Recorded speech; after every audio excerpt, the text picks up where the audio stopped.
Blue Coal presents The Shadow, the man of mystery who strikes terror in the very souls of shopsters, lawbreakers, and criminals.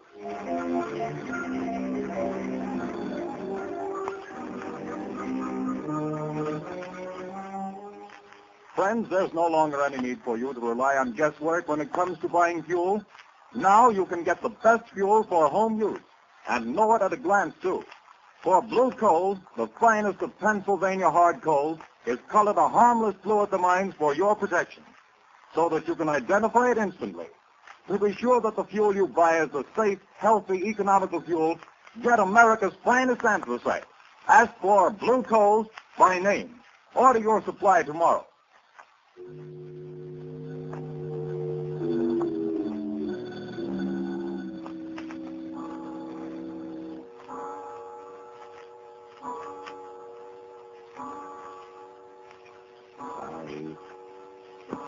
Arthur, don't. 7, 8, 9.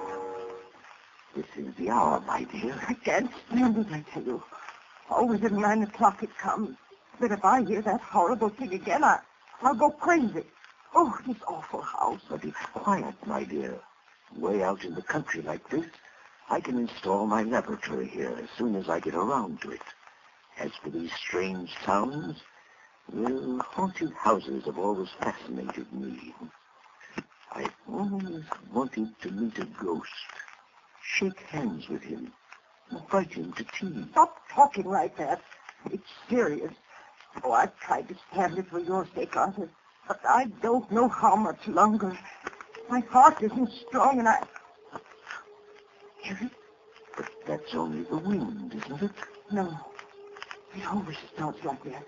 You know it does. Don't move. Listen.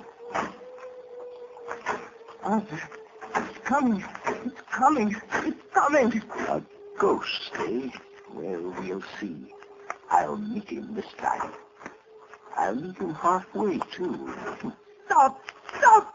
Come, we'll both meet him. Give me your hand. No.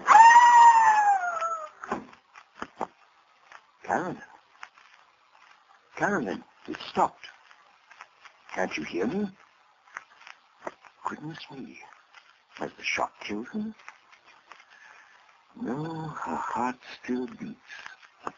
She's only fainted again. Just pass out here.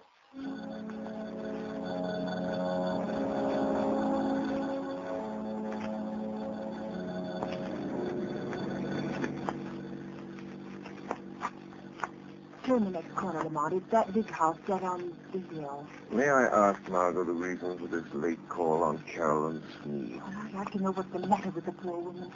I got an awful shock when I saw her in town last week. She looks positively haggard. I never saw such a change come over a person. Married life may not agree with her. She was a spinster for close to 40 years, wasn't she? I know, but I think she was foolish. Carolyn has nearly $1 million in her own name. She didn't have to marry. Yes, but right now I'm not the shadow. Remember, I'm just your patient chauffeur, darling. Lamont Cranston, in need of a rest from my famous mystery man role. That last adventure took a lot out of me, you know. Well, a marriage problem is hardly as... Seriously, though. Nobody knows anything about this man she married. He came into town 6 months ago, met Carolyn in some accidental manner at the county fair, and proceeded to rush her off her feet. I've met him only once, but I don't like his looks. Something sinister, I gather. Hence the shadow idea. Well, who is he anyway? Professor Arthur Sneed, I believe he calls himself.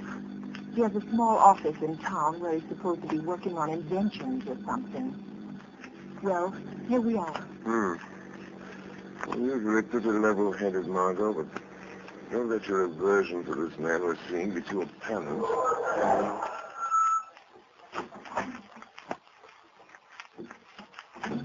Dreary place, isn't it? I don't see any bell. I guess you're supposed to use the marker. Here he comes. Well, who is...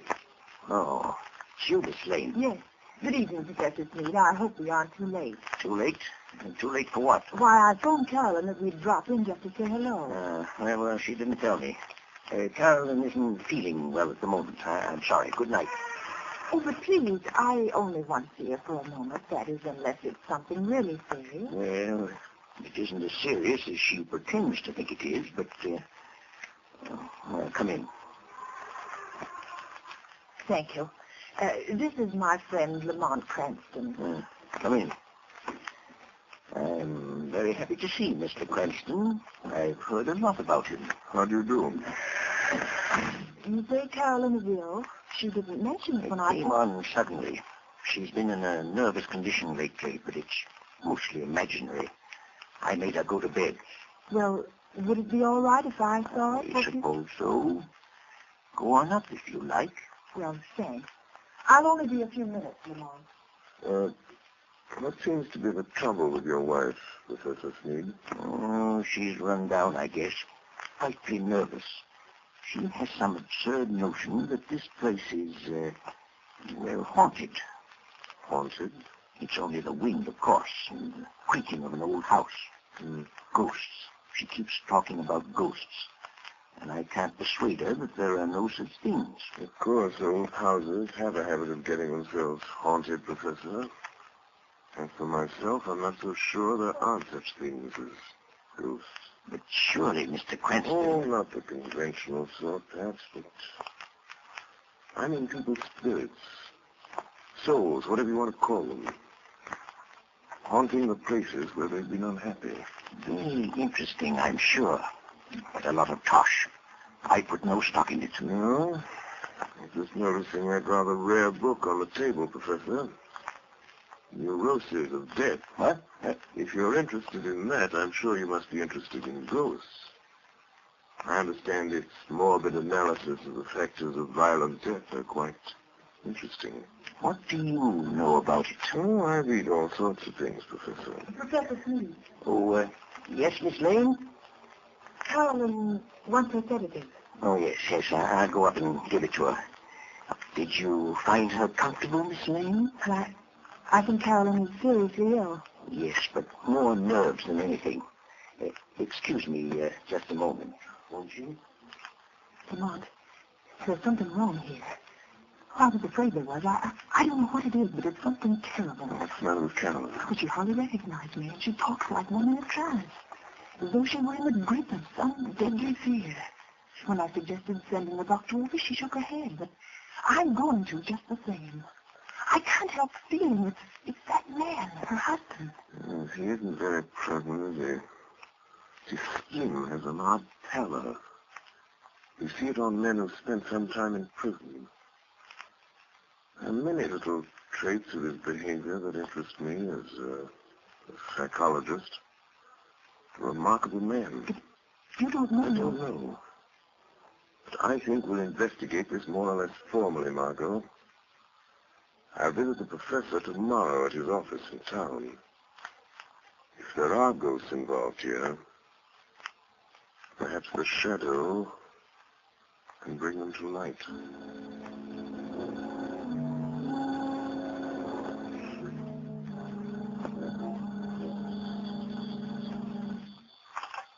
Hello? Yes, Carolyn. Well, don't worry, my dear. I'll leave the office here at 5, and I'll be home before 6. Yes, I understand. Goodbye, dear. Well, who is it? Is that you, Miss White? Who's opening that door? Don't get up, Professor. I'll close it after me. What? I thought I might find you in. Who said that? Who are you? Your conscience speaking, Professor. Or have you a conscience? I'll show you what I've got. Don't excite yourself. I'm only a voice. A voice they call... Professor, have you ever heard of the shadow? The shadow? Yes. You seem to have heard of me. What do you want? I've come to warn you, Sneed. Warn me? Warn me about what? I know what you're doing. What? And I know how it's going to end. The end is death. Death? I have something here I'll toss in your lap. There. Do you hear it? Why, you... Get out of here, I tell you. See it? Look. It's half of a playing card. The ace of spades.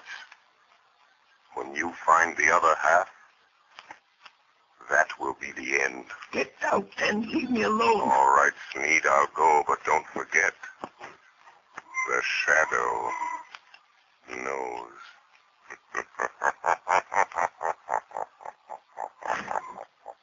Trying to frighten me with his tricks. Oh, coming back, are you? Oh, it's you, Miss White. There are two gentlemen here to see you, Professor Sneed. Two gentlemen? Well, I'm not I expecting... guess you may remember us, Professor Sneed. Spike. Your old friends Spike Collins and Mr. Wilson here. Yes, of course. Please take those circulars on your desk, Miss White, and mail them at the post office right away. Yes, sir. Lock that door, right? Okay. And what are you staring at, Sneed? We ain't ghosts. I thought you two were doing a stretch at Leavenworth. Yeah, we were. But we framed a getaway.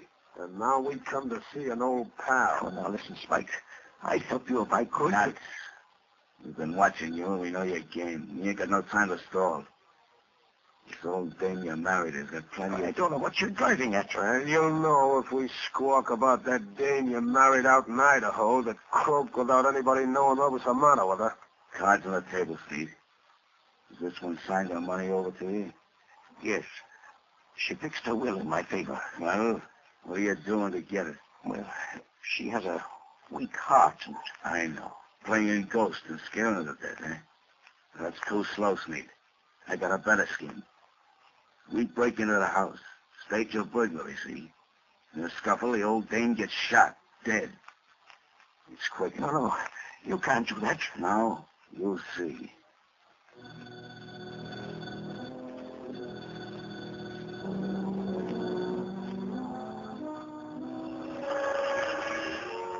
Spike Collins. Spike Collins. Wake up.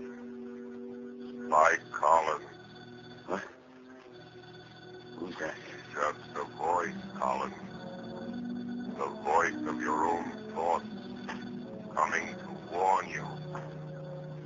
No one but you can hear me. Your friend Sneed is going to double-cross you tonight. Sneed is going to double-cross you. It's your move. Be there to prevent him. Be there in time. 6 o'clock. Be there.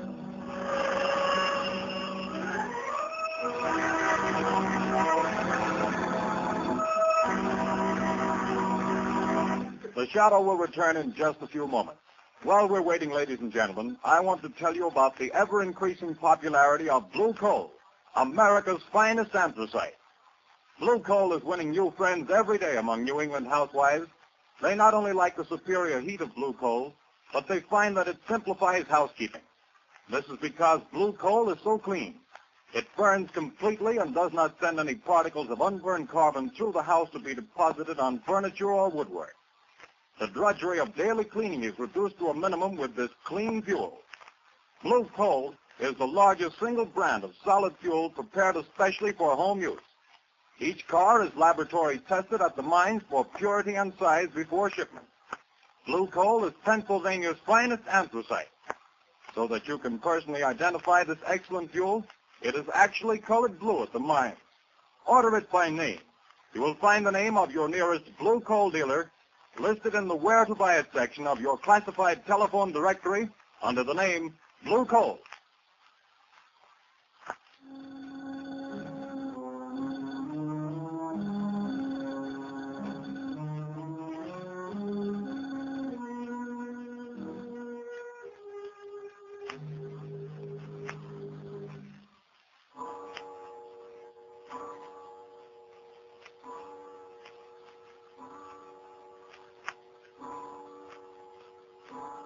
Are you comfortable in that chair, Carolyn? Yes, thank you, Margaret, dear. And I do appreciate your coming out here and staying with me. I'm glad to do it. But it's 6 o'clock. Your husband ought to be coming home pretty soon, shouldn't he? He phoned just before you got here and said he was starting.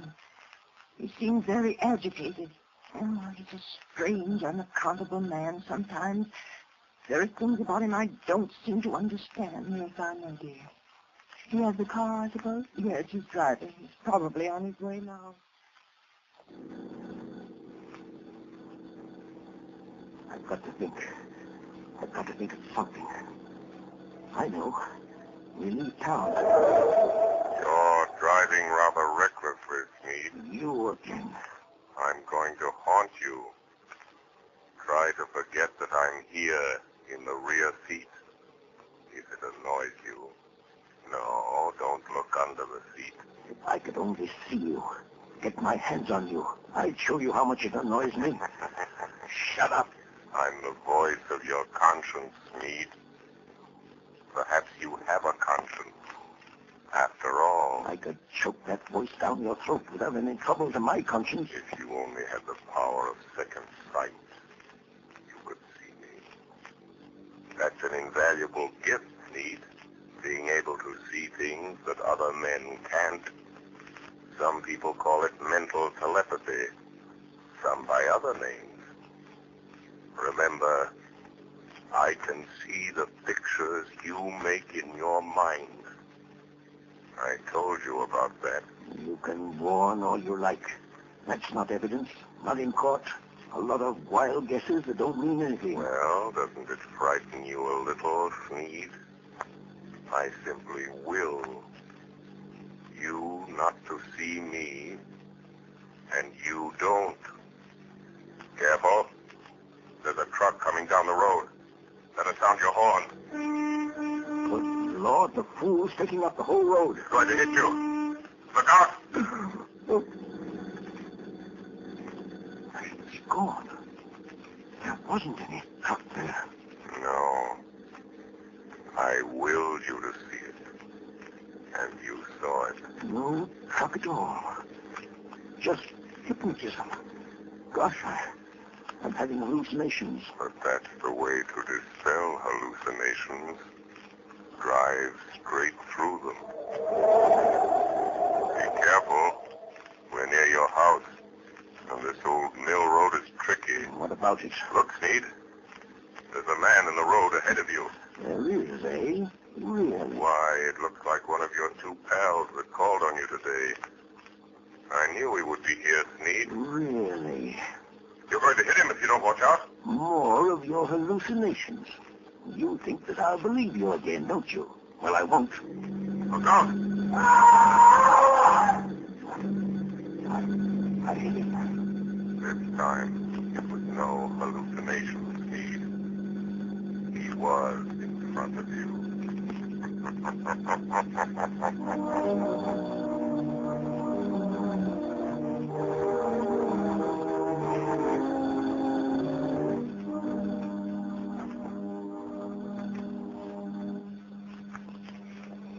Morning, papers! Morning, papers! It's convict Spike Cullen found dead last night on the old mill road. Spike Cullen, wanted by the police, found dead. Yes, son. I'll take one. Yes, sir. What's it all about, Lamar? Reno, Found dead on Old Mill Road. But that's out of the same place. Yes, I believe it is. Notorious criminal struck by automobile and killed. He was certainly struck by an automobile. I wonder if Smead knew anything about it. He acted very strange when he got hurt last night. Strange? What way? Well, he was pale and shaky, and he hardly seemed to know I was there.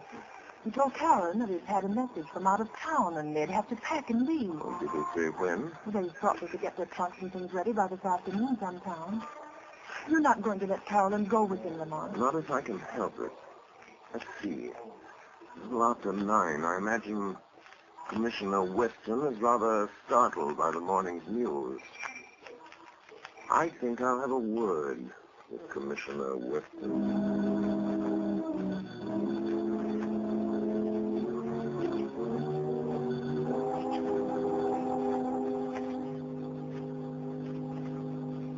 Commissioner Weston, we're sending Collins' body into the morgue. You went out there this morning and checked all details, Captain? Yes, sir, I did. And whoever hit him certainly smashed him up good.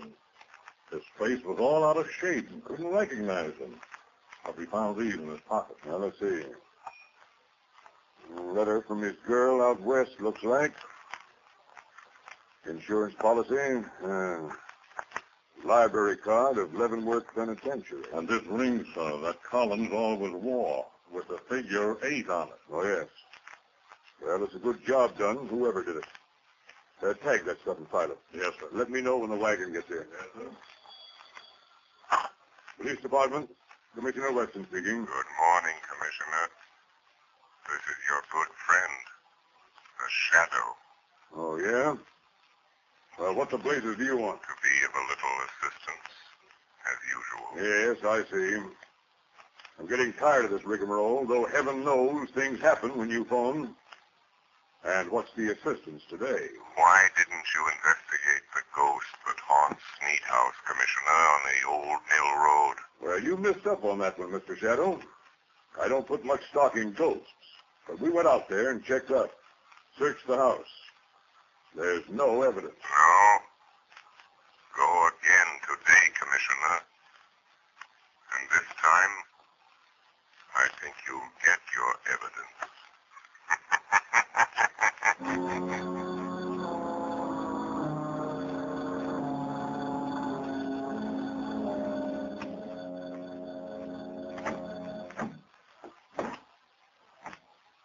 Is that the last trunk, Arthur? Yes. The expressman won't be here until 4. Another hour yet. Why don't you go up and lie down a while, Caroline, Yes, I will. I'll try to sleep a little now that it's daylight. You told the milkman we wanted to pay him. He's coming back before we leave. Good. Well, that must be in now, the back door. Get back. Get back. What's the matter, Sneed? Think you've seen a ghost? Stop. Don't come near me. Snap out of it, will you? This is me, Spike Collins. You? Alive? It wasn't me you hit with your car last night on that back road. I guess you wish it had been, huh? Who was it then? It was Watt Wilson. Fool got half pickled trying to get up his nerve for the job. Staggered out on the road before I could stop him, and wham! It was all over. Wilson, eh? So there was my chance, see? Him and me about the same size, his face and hands all smashed flat. I put my stuff in his pockets, my ring and what was left of his finger. Here I was, dead. And all that time you was giving me the double cross. And maybe I am a ghost, but I can still deal with you, Sneed. Who is it, Arthur? Just a minute, Caroline. Now listen, Spike. There's only one way to see this thing through. You and I have got to stick together. The Shadow is after us both. We've got to get out together, away from this Shadow. Don't kid me anymore about the Shadow. You see this cat? I'm here on business. I'm going through it. Put the old lady out of her misery. Good Lord. What's the matter? There, on the table. Nothing but a torn playing card. The ace of spades, or half of it. You've got to stop it, Spike. You've got to stop it. Arthur, what's the matter? Who's this man? Caroline, this is a friend of mine. Friend? Sure, a friend. But I don't understand. The pistol, Yeah, that's my way of doing business, lady. Your husband does it different. He's been scaring you to death, ain't he? Making you think the place was haunted. You know how he always does it? Stop it, Spike. He used to be an electrician, see? He rigs up a sort of electric sound box with a remote control switch. He usually puts the switch over here by the door. Yeah, there it is. what's it all about, Arthur? The ace of spades. The end. Death. When he turns the switch, you hear the ghost dance. All you have to do is turn this knob. That's the way it works, lady. But I hear it. Arthur, I hear it. Turn that thing off, you idiot. What? I haven't turned it on. You haven't. And what's making those sounds? I am. What's that? It's him. He's come. A shadow. I am coming up these cellar stairs. I will enter and stand beside you. Where is he? Stand back or I'll shoot. When I enter, I will touch one of you on the shoulder. Stop him. Stop him. And that one will die. It's the cops. Come here, Steve. It's a plant. You call in the cops. No, don't shoot, Spike. I think it's up. You can have the bullet I was going to give your wife, you double-crossing skunk. Oh, you killed him. Go through that side room, boys. Okay. Stick him up. I got him. Now stand still and break your arm. There. Now, hand over that gat. All right. I'm through. You win. Spike Collins. Spike Collins? I thought he was... He's a fool. I thought you... Say, what is this? Who was that guy that got killed over here last night? Come clean, Collins. Whoever it was, I didn't do it. Who's that? Where are you? Don't be alarmed. I am here behind you, in the shadow. Oh. So you're here, Shadow, eh? Maybe you know who got killed here last night. The man killed last night, Commissioner, is a ghost. Oh, yeah? There are now 2 ghosts in this little adventure. Mr. Collins will probably make the 3rd. You really should believe in ghosts now, Commissioner. And in shadows.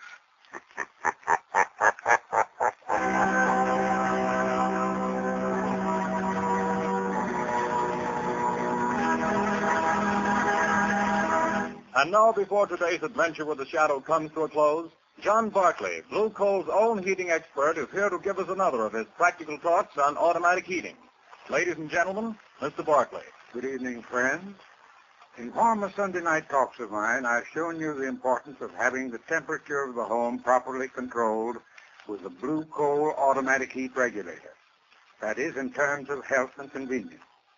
Now, tonight, I'm going to a third important reason for automatic heating, economy.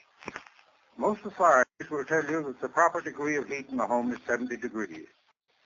Naturally, you can't by hand keep your fire from giving off more than 70 degrees of heat, but the Blue Coal automatic heat regulator can and does. But here's how that saves you actual fuel dollars. Heating engineers have discovered that for every degree you raise the temperature above the desired 70 degrees, your fuel goes up in cost 1.5%. So you see, friends, by automatically shutting off that heat, that extra, wasteful, unhealthy heat, heat regulator automatically saves on fuel costs. Why not investigate this Blue Coal heat regulator further? Ask your local Blue Coal dealer to give you a demonstration. The cost is only $18.95 plus a small charge for installation. You'll find it well worth every cent of that and more. Moreover, if you have any heating problems, discuss these also with your Blue Coal dealer. He is the best informed heating authority in your community, and assisted by his John Barclay trained serviceman, can, I'm sure, help you save money and have a more comfortable home this winter. This service is free. It costs you nothing. Thank you.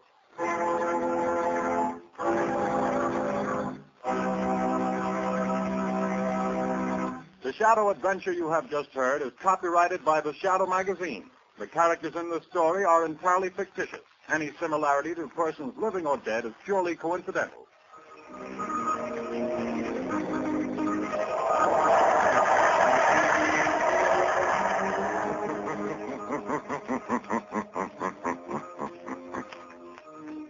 The weed of crime bears bitter fruit.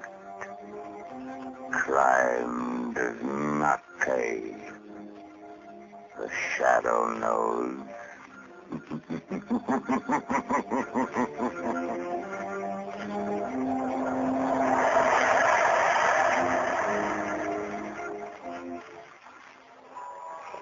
Extra!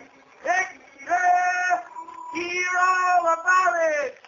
Next week, same time, same station. The Shadow's latest adventure! Extra! Extra!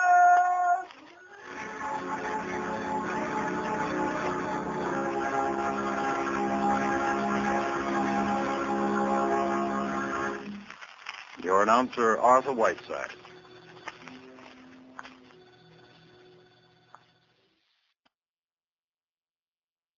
Your announcer, Arthur Whiteside.